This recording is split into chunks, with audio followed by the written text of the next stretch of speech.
हेची दान देगा देवा. लेखन व अभिवाचन अमित भावे. हा लेख बृहन महाराष्ट्र मंडळाकडून प्रकाशित होणाऱ्या वृत्ताच्या डिसेंबर 2025च्या अंकात समाविष्ट आहे.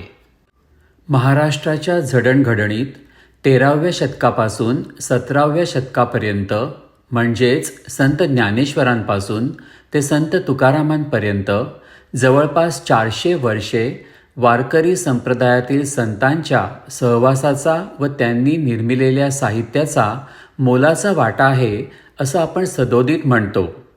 परंतु त्यांचं योगदान हे केवळ आषाढी एकादशी किंवा दिवाळी पहाटसारख्या कार्यक्रमातून सादर करायच्या अभंगांपुरतं, गणपतीत म्हणायच्या आरत्यांपुरतं वा समाज माध्यमांवर मिरवायच्या वारीच्या फोटोंपुरतं आक्रसून जात आहे अशी परिस्थिती सध्या बघायला मिळते.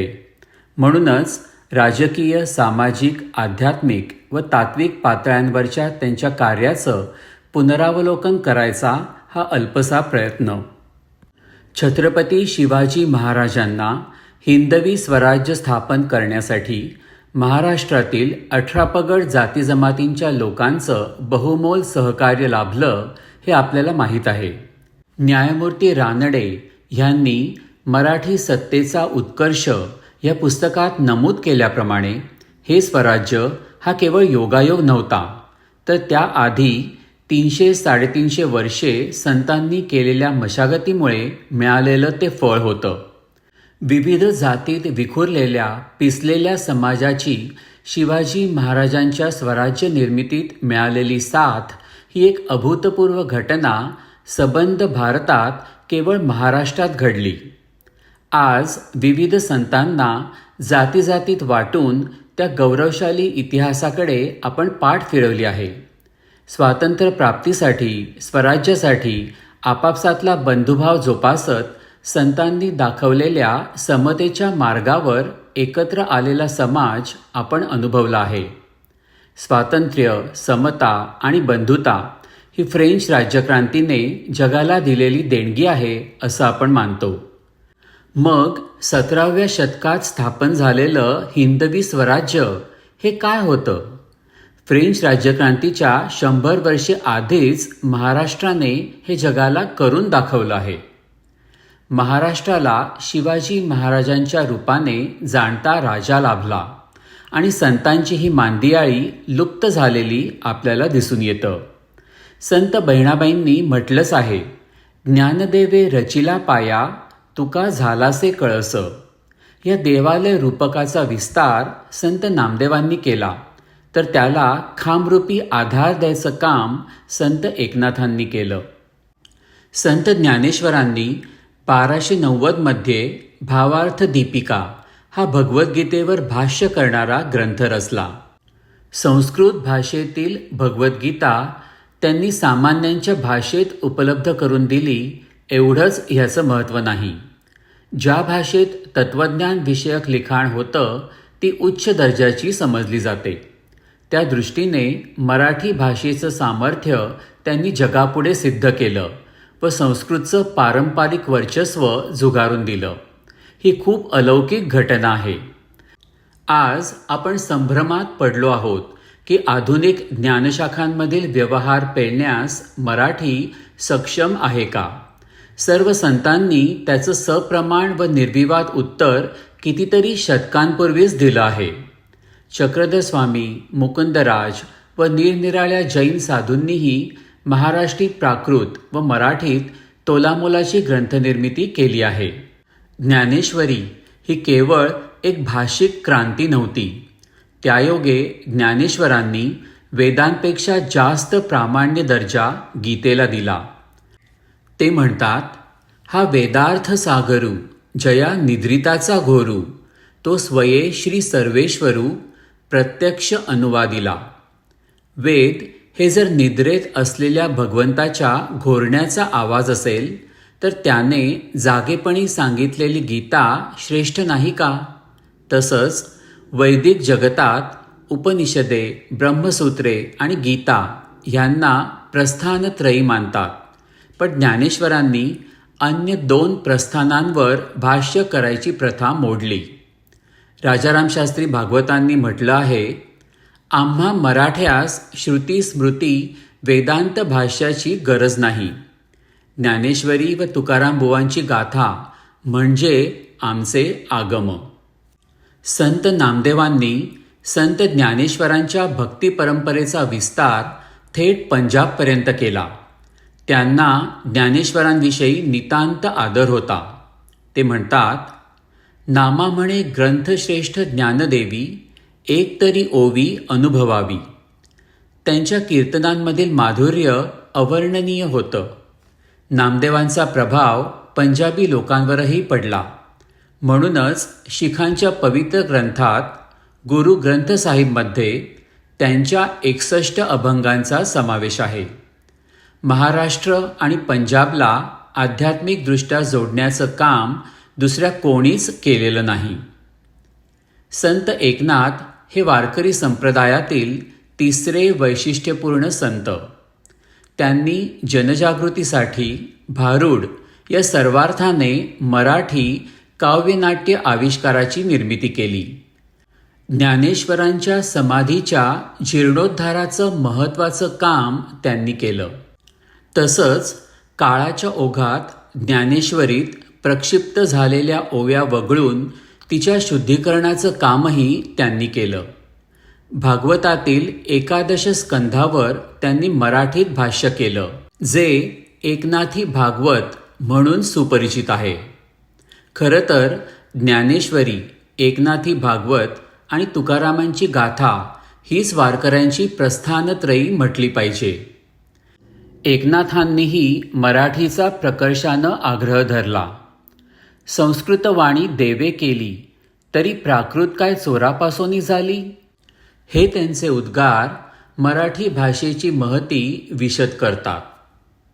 ह्या सर्व पूर्वसुरींना शिरोधार्य मानूनही आपण सर्व आभाळभर होऊनही कवेतनं येणाऱ्या संतश्रेष्ठ जगद्गुरू तुकारामांची थोरवी शब्दात वर्णन करता येणं अशक्यप्राय आहे.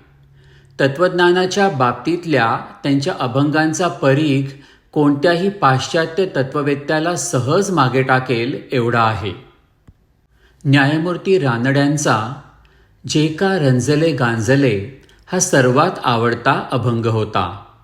ह्याच अभंगात शाहू छत्रपतींना प्रजाहित केंद्रित राज्यव्यवस्थेचा मंत्र सापडला.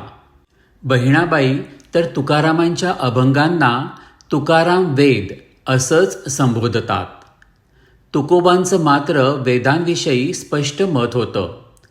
गोब्राह्मण हिता होऊनी निराळ, वेदांचे ते मूळ तुका म्हणे. भक्तीशिवाय ब्रह्मज्ञानास काहीच अर्थ नाही यावर ते ठाम होते. तुकोबांनी गुरुशिष्य परंपरेला वैचारिक कलाटणी दिलेली दिसून येते. मेघवृष्टीने करावा उपदेश, परी गुरुने न करावा शिष्य.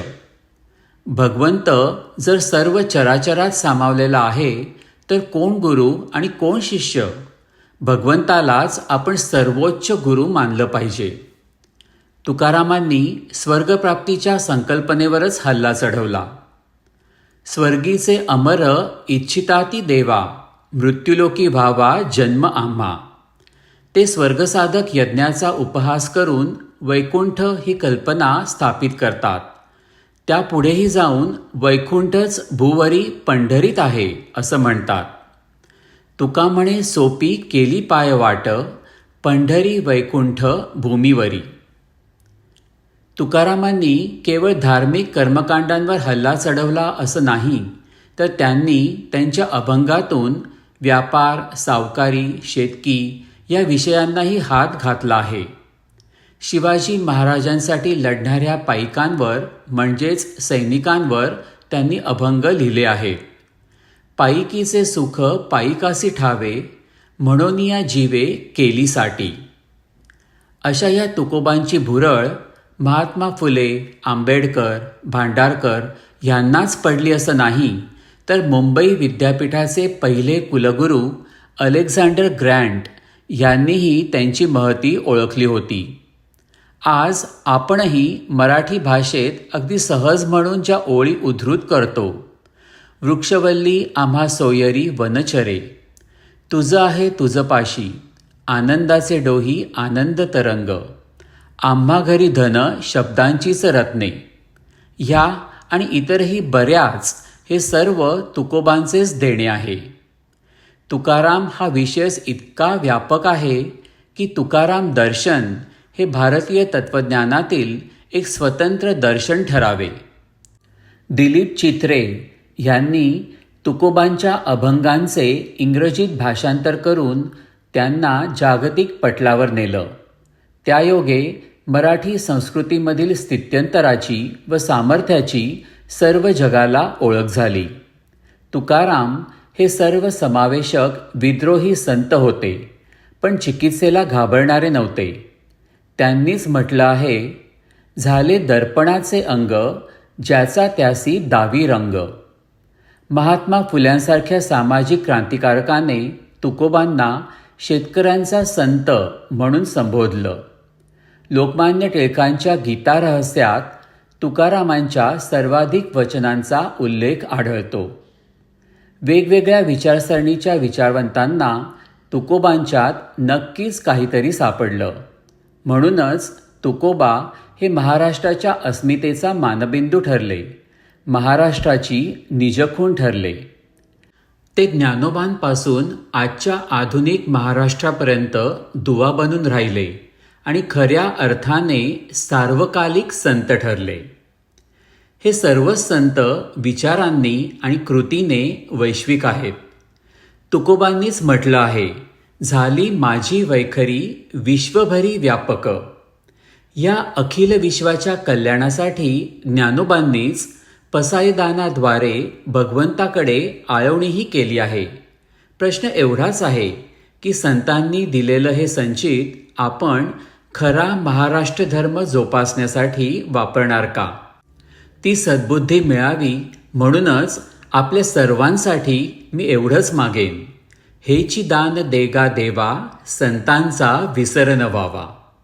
धन्यवाद.